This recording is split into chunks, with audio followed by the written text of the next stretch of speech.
Green Bay somehow pulled out a victory against the Houston Texans today in a thrilling game, actually. A little bit sloppy on Jordan Love's part, but other than that, Josh Jacobs seemed to get his legs under him. It was a pretty solid outing for both teams, I would say. You could definitely feel the loss of Nico Collins, I think, for the Texans. You had some of these passes to Tank Dell where if they were maybe made to Nico, it probably would have connected more than it did. I think Tank Dell was targeted like 5 times and missed every one of them for whatever reason. But overall, do you think that this game was enough to say that Green Bay can now win the NFC North? I thought at the beginning of the season, I picked Green Bay to be the 1 seed in the NFC. You did? Like, I picked them to be the 1 seed. I picked them to win the NFC North. Obviously, the way this season has gone, that doesn't look amazing, at first. But what's really impressive about Green Bay is that they survived the Jordan Love absence. The fact that they were able to remain not just relevant while he was gone, but good, to win games. They won games with their backup quarterback. And then they came in here, and I thought this was a big test because they lost to the Vikings. That was Jordan Love's first game back. You could feel the jitters. I think 100% they can win the NFC North. I'm still rocking with them. I feel very good about them. Right now, Ryan, the Lions are atop the NFC North, 5-1, Vikings 5-1, and then Green Bay 5-2 because they haven't had their bye week yet. So they're right there. I mean, and then Chicago's only a game back as well. This is a tight race for the NFC North, and I think on any given Sunday, Green Bay could beat anybody. I thought they looked incredible today. I really did. Jordan Love, yes, you mentioned he is a little off the wall. He's got that Favre in him. It's like a Green Bay quarterback thing. He gets a little reckless. But overall, I thought he was pretty good today. 24 for 33, 220 yards, 3 touchdowns, 2 picks. And the picks I didn't think were egregious. I thought he looked the best that he has since he came back from the injury. It finally looked like comfortable Jordan Love, what we expected. And let's take a look at the box score right here. As you can see, they obviously dominated the Texans in passing, 195-55. Texans dominated them on the ground because that was most of the Texans' offense, but they still had 82 rush yards. They were 4 for 10 on third down. Texans were 4 for 13. 2 for 2 in the red zone. Texans were 2 for 4. The difference, 3 turnovers for the Packers. Time possession almost even. That's what's really surprising is that you have the 3 turnovers and that the Packers were able to survive it. Usually if you've got 3 turnovers and the other team doesn't have any, that's an issue. The big one coming on the special teams muff punt that allowed the Texans to recover and score. And that's kind of the story of the game because without the turnovers, this game isn't close.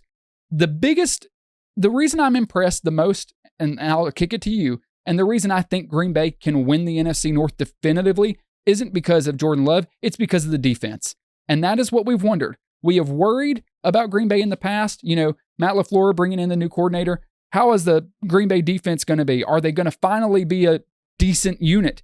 And so far, they've just gotten better each week. They're 15th in defensive yards allowed a game. They're 11th in points allowed a game. They're only averaging, they're only giving up 20 points a game. And they just get better. They hit you with a lot of disguises. They blitz. They're able to get pressure. Their secondary is good. Xavier McKinney is a realization. I mean, they are just a well-rounded football team. And if you have a great defense, like it seems they do, you can beat anybody in the league. I agree that Green Bay is a lot better than I thought they would be. Am I ready to say that they can win the NFC North? No, because there's 2 teams in that division that I do believe are better than Green Bay at this point in the season. Whether or not it ends up that way is another story. But I think this team is just a little bit too young for me to really give that confidence boost for me to put them atop the NFC North. I do think that the Lions and the Vikings are the NFC North is probably one of the best, most stacked divisions in all of the NFL.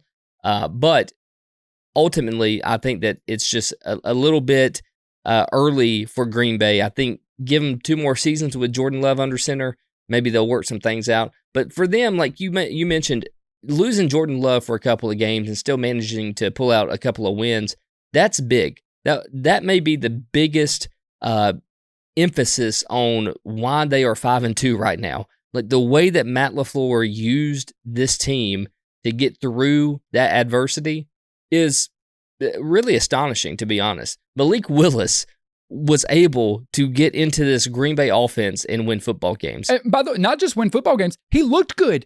Malik Willis looked good. Which, again, brings back the point of the whole Aaron Rodgers, Matt Lafleur debacle. Right. I think Matt Lafleur is a good football coach, guys. I think it's okay to say it now. The biggest thing about Green Bay and the most, I think, maybe overlooked part of the game today is Josh Jacobs. I mentioned it earlier at the start of the segment. Josh Jacobs going, I think, 12 carries for 76 yards. He hasn't been able to put together a solid performance most of the season. He's been just kind of that mid-range to low-end running back. And today you saw that Josh Jacobs still has what it takes to be a starting running back in the NFL.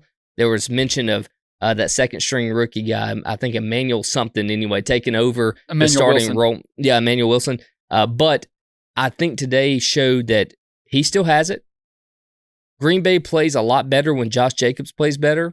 And we've said it, and we say it every week. Without a running game in this modern-day NFL, you are not a successful winning team. Today showed that they can be both. They can be a passing team. They can be a running team. They need to utilize both of those going through and fix those mistakes, those rookie mistakes, and maybe the hot hand mistakes, like you mentioned, like kind of the Favre situation that Jordan Love tends to make. Right. I don't know if you get rid of that, though. I think that might just be in his DNA, and it might just be something you have to live with. We'll see. It'd be nice to be living without them. I agree, but I mean, it might be what you got. To your point about Jacobs, it's not even that I thought he was like elite today. He struggled in the first half. They really couldn't get him going a ton, but what I love is they just stuck with it. And you look, it's like 12 carries. That's not a ton, but 12 carries for 76 yards, you're averaging over 6 yards a carry. And they gave it to him in pivotal moments, and he was able to get a couple first downs, particularly in the second half. I just remember him making plays when they needed it to. He made a couple big plays in this game, and it was the first time where he felt like he became an impact player on that offense. This offense is averaging 383 yards a game. That's fourth in the league. They are rolling. They're rolling on both sides of the ball, and I think they're going to just get better. They got the Jaguars next week. After that, they've got Detroit. And Detroit is the bully of the division, especially after today. We'll obviously be talking about that game. I think that would be a statement. If Green Bay could go in there and beat Detroit, I mean, the division, that announces to everyone else, hey, we can take this, because they're almost too young to know better. I'm excited to see what happens. This race is exciting. The NFC North race it's just thrilling.